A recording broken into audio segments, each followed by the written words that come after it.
வணக்கம். இதில் இப்போ விற்பனை செய்யப்பட்ட சிக்ஸ் தான் பார்த்துட்ருக்கீங்க. விருதுநகருக்கு விற்பனை செஞ்சுருக்கோம். மொத்தம் 3 குஞ்சு இருக்கும், பார்த்தீங்கன்னா தெரியும். இப்போ இந்த குஞ்சுகளை வந்து நம்ம பஸ் டிரான்ஸ்போர்ட் வழியில் அனுப்பிச்சிட்ருக்கோம். இன்னும் 2 சிக்கு விற்பனைக்கு இருக்குது, 2 குஞ்சு விற்பனைக்கு இருக்குது. நீங்கள் பார்த்தீங்கன்னா தெரியும், சாப்பாடு சாப்பிட்டுட்ருக்கோம். ஃபீடு பார்த்தோன்னா கம்பு, அரிசி கொண்ட சாப்பாடு வைப்பேன். பொடி குஞ்சுனால டெய்லியும் காலையில் பால் சாப்பாடு வைப்பேன் குஞ்சுகளுக்கு. ஏன்னா அப்போ தான் குஞ்சு வளர்ச்சி நல்லாயிருக்கும், செரிமான கம்ப்ளைண்ட் வராது குஞ்சுகளுக்கு. ஆனால் டெய்லியும் காலையில் பால் சாப்பாடு வச்சு, அதுக்கப்புறம் கம்பு, குருணை, அரிசி குருணையெல்லாம் வச்சு நம்ம வெளியே திறந்து விட்ருவோம். வெளி மேய்ச்சல் வளர்ப்போங்க. ஏன்னா வெளி மேய்ச்சல் வளர்க்குற குஞ்சுகள் வந்து நல்லாவே ஆரோக்கியமாக வளரும். சளியெல்லாம் பிடிக்காது கிளிமு குஞ்சுகளுக்கு. இப்போ கிளிமு குஞ்சுகளை அடைச்சி வச்சு பல்ப் போட்டு வச்சு அதுக்குள்ளேயே வச்சுருந்தீங்கன்னா சளி பிடிக்கிறதுக்கான வாய்ப்பு அதிகமாக இருக்கும். ஓப்பனில் விட்டுட்டோம்னா அந்த பிரச்சனை வராது. நாட்டுக்கோழி மாதிரியே நல்லா வளருங்க. நல்லா வால் வந்து 1.5 அடியிலேருந்து 2 அடி வரைக்கும் வரக்கூடிய லைனேஜ் இது. பெருவட்டு நல்ல கனமான பெருவட்டு வரும். காகச்சோள லைனேஜ்.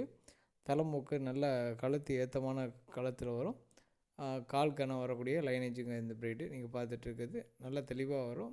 தெளிவான ப்ரீடு தான் நம்ம கொடுத்துட்ருக்கோம். டெலிவரி கேட்டால் தமிழ்நாடு முழுக்க பண்ணி கொடுப்போங்க. நேரில் வந்து எடுக்கிறவங்க தாராளமாக நேரில் வந்து எடுத்துக்கலாம். 2 குஞ்சு அவைலபிள் இருக்குது.